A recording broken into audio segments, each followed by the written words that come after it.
In this mess now, waitress." The command cut through the elegant dining room like a blade through silk, forcing every conversation to halt mid-sentence. Heads turned in unison toward the source of the voice, a woman dressed in designer clothing who sat at the center table with the confidence of someone who had never been told no.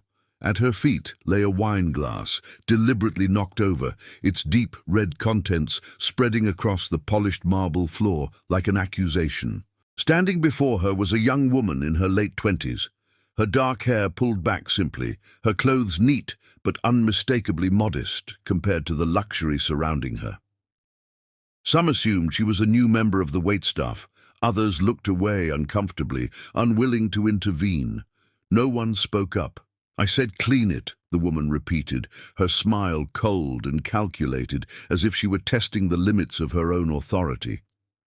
The atmosphere grew heavy with tension, and not a single person in that room could have imagined that within minutes that humiliating command would be remembered as the biggest mistake of the evening.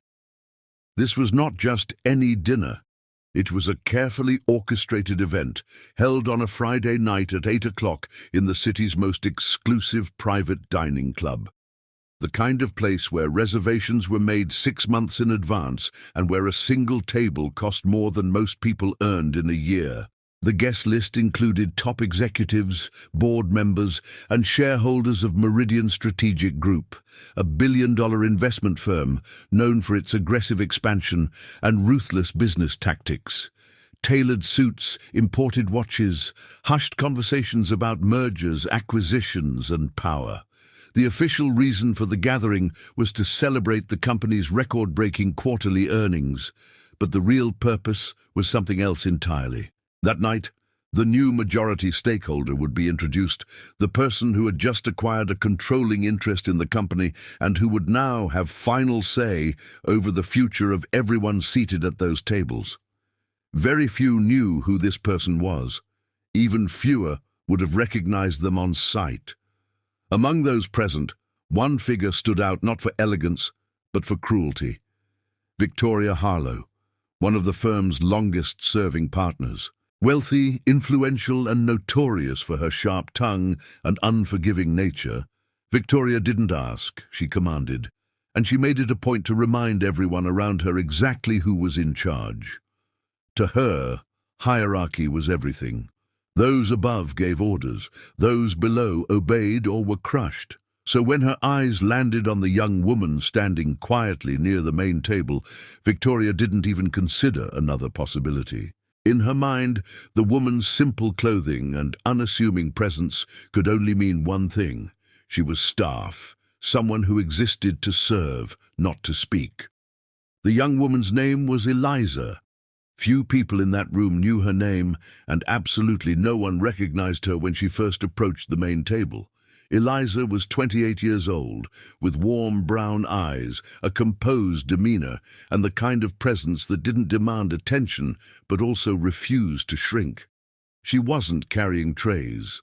She wasn't wearing a uniform. Still, her modest appearance stood in stark contrast to the room filled with expensive fabrics, glittering jewelry, and watches worth more than most people's cars. When Eliza reached the main table, she paused beside one of the empty chairs, glancing around as if waiting for someone to greet her. No smiles, no introductions. Victoria was the first to speak. Her gaze swept over Eliza slowly, deliberately, not out of curiosity, but out of contempt. "Are you lost?" she asked, her tone sharp enough to cut. Eliza took a slow breath. "Good evening. I was invited to this event." Victoria let out a short, humorless laugh. Invited? A few executives exchanged uncomfortable glances. Others pretended not to hear.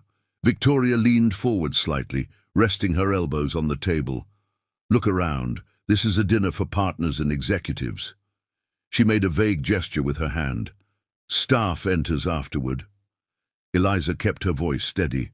"I believe there's been a misunderstanding. My name is Eliza, and I—" Victoria raised her hand, cutting her off. The silence that followed was suffocating. "If you're here to serve, Then do your job. Victoria lifted her champagne glass toward Eliza, expecting it to be refilled. Eliza felt the weight of every stare in the room, some curious, some uncomfortable, none brave enough to intervene. She stood there, not out of fear, but because she was beginning to understand something. This woman didn't want to listen. She wanted to control. And this was only the beginning. Victoria leaned back in her chair, far too comfortable for someone who believed she had absolute power over the situation. "Are you even listening to me?" she asked, tapping her fingers lightly against the table. Eliza nodded. "I am." "Then why are you still standing there?" A few side conversations stopped. Silverware was set down quietly. Eliza kept her hands folded in front of her. "Because I'm not a waitress." The air seemed to thin. Victoria raised an eyebrow as if observing something mildly entertaining. "Of course you are." She smiled, but the smile didn't reach her eyes. "Don't you think if you were actually invited, you'd be dressed differently?"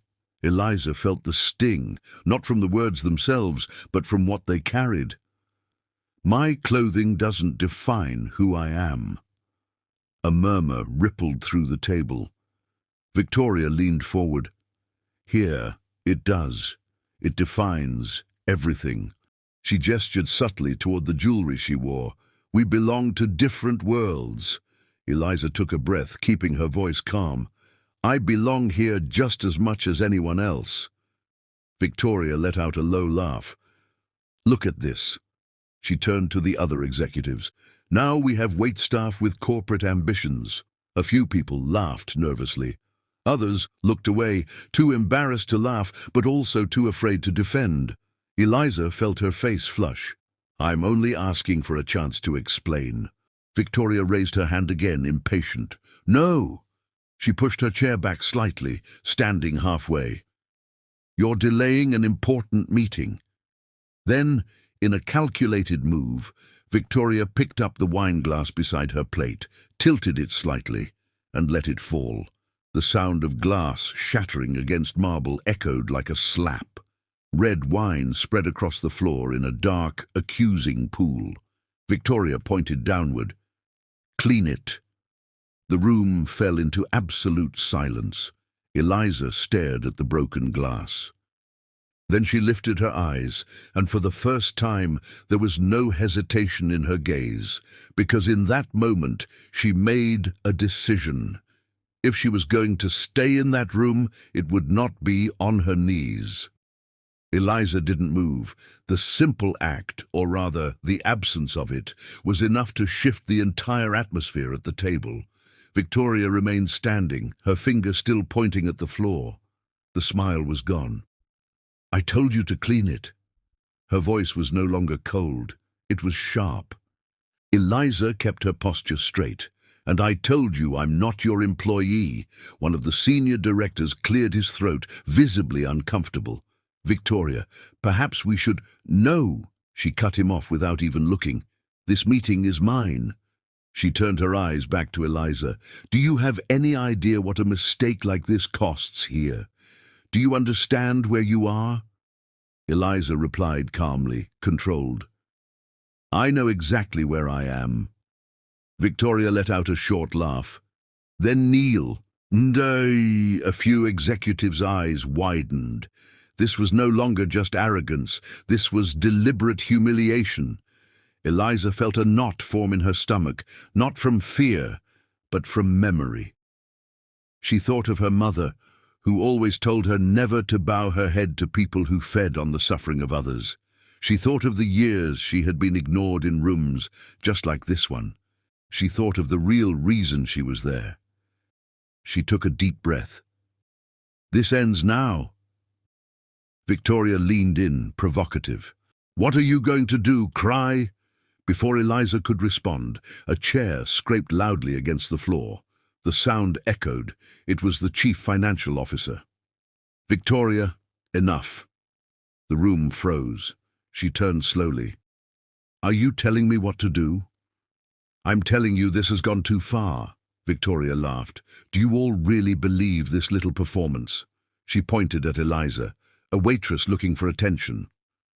Eliza took one step forward, her voice firm. "My name is Eliza." Victoria crossed her arms. "I didn't ask." It was then that the restaurant manager approached, visibly nervous. "Excuse me," Victoria ignored him. "Take her out of here." The manager hesitated. "Ma'am, she's on the guest list." A murmur swept through the room. Victoria turned her head slowly. "What?"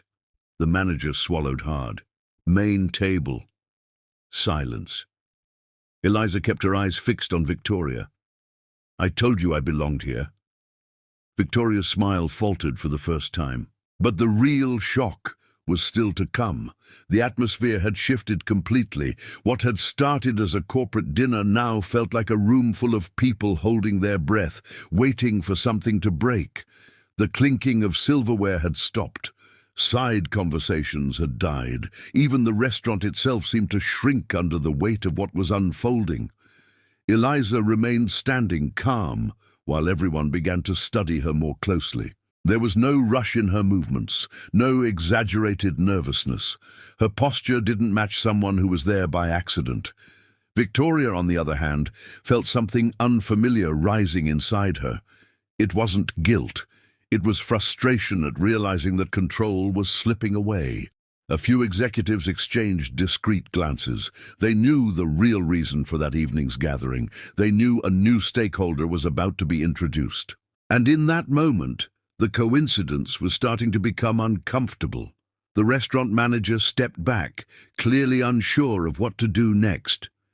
He didn't dare interfere anymore. This situation no longer belonged to him. Eliza took a slow breath, and without raising her voice, made it clear that she wasn't there to serve tables. She said just enough to reaffirm that her presence was legitimate. Nothing more. Victoria tried to regain dominance with sarcastic comments and impatient gestures, but she no longer found the same submission. The silence that had once favored her now worked against her. It was then that one of the most senior partners noticed Eliza's name on the list sitting on the table. He read it again, confirmed the last name, and froze. His expression changed. His face lost color. He didn't say anything out loud, but he leaned discreetly toward another director, pointing at the paper. The effect was immediate. Tension spread like a shiver through the room. Eliza noticed. She didn't smile. She didn't explain. She waited.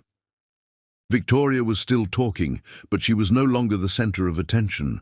Every gaze had shifted.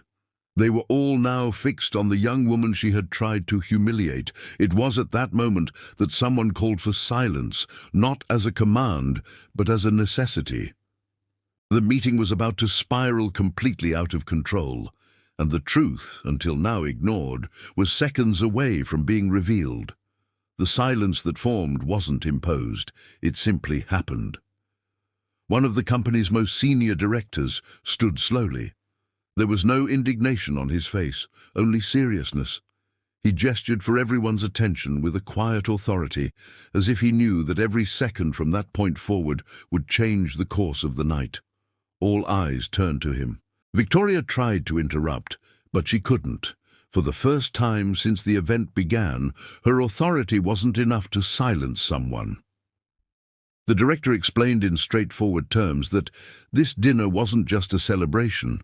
It was the formalization of a new chapter for the company, one that involved the entrance of a new strategic partner, someone responsible for the largest acquisition the firm had ever seen.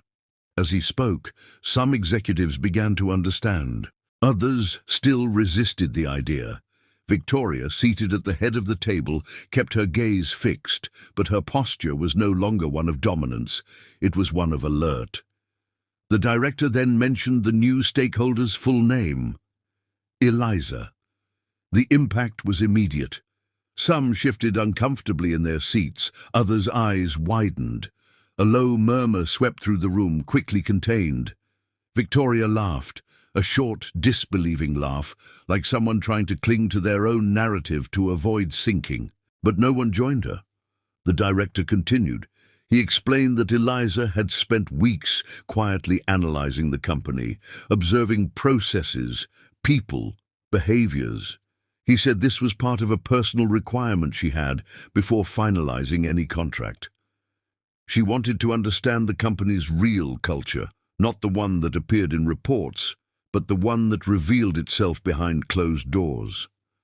The room grew heavy. Some executives avoided looking at Eliza. Others began to remember small comments, glances, attitudes they had ignored over the years. Victoria tried to defend herself, not with direct words, but with vague justifications, attempting to minimize what had happened as a misunderstanding. But the damage was already done. The director made it clear that the conduct displayed that evening would not be recorded as an isolated incident, but as a reflection of a pattern that had been discussed internally for some time. Eliza remained silent through almost the entire speech. There was no satisfaction on her face, no desire for revenge. When she finally spoke, it was brief. She said she wasn't there to humiliate anyone, that she didn't need that to prove her worth, but that she believed respect was non-negotiable. She explained that she could have introduced herself from the very first moment, but she chose to observe. And what she saw that night confirmed decisions that had already been forming. Victoria tried to hold her gaze but couldn't. The image of the powerful woman was beginning to crumble right there in front of everyone, not with shouting, not with scandal, but with facts. The atmosphere in the room was one of silent shock. The humiliation had shifted sides, and everyone knew that night wasn't over yet. The meeting ended a few minutes later, not because there was nothing left to say, but because everything that needed to be said had already been exposed. The dining room, once filled with controlled laughter and strategic conversations, now felt like a strange, hollow space. Executives rose slowly, some avoiding eye contact, others still trying to process what they had witnessed. Victoria was the last to leave the table. The woman who used to command the room with arrogance now walked without certainty. There was no public announcement, no final dramatic scene, but everyone knew. The next morning, the board would meet, and the events of that night would not be forgotten or treated as a minor detail. Eliza stayed in the restaurant for a few moments, observing the empty space. She hadn't earned respect by instilling fear. She had earned it by revealing truth. Days later, the internal memo was sent. The company's structure would undergo profound changes. Positions would be reviewed. Ethical evaluation processes would be implemented. Victoria would leave the partnership, not as immediate punishment, but as the natural consequence of behavior that could no longer be sustained. The power she believed she possessed didn't come from competence. It came from the silence of others, and that silence had ended. Eliza assumed her position without fanfare. She didn't need to justify herself or explain who she was. She became known not for the money she brought, but for the standard she set. Among employees, the story spread quickly, not as gossip, but as an example. The broken wine glass stopped being just a detail. It became a symbol of how small acts of humiliation reveal massive failures, and of how sometimes the person who seems invisible is simply watching. Because that night it wasn't a command that echoed the loudest. It was the fall of arrogance built on prejudice and the rise of respect that does not bow. Arrogance often speaks loudly, but truth always speaks last, and it speaks louder. That night, it wasn't a wine glass on the floor that marked that company. It was the fall of someone who believed power gave them the right to humiliate. Never judge a person by their appearance, their clothing, or their silence. Often, the person who seems small is simply waiting for the right moment to stand. Because humiliation may last a few seconds, but the shame of those who humiliate lasts forever. And remember, sometimes the person you order around today is exactly the one who tomorrow will have the power to decide your future. And you, what would you do if you were in Eliza's position? Comment below, leave a like, and subscribe to the channel. Your support strengthens stories like this one.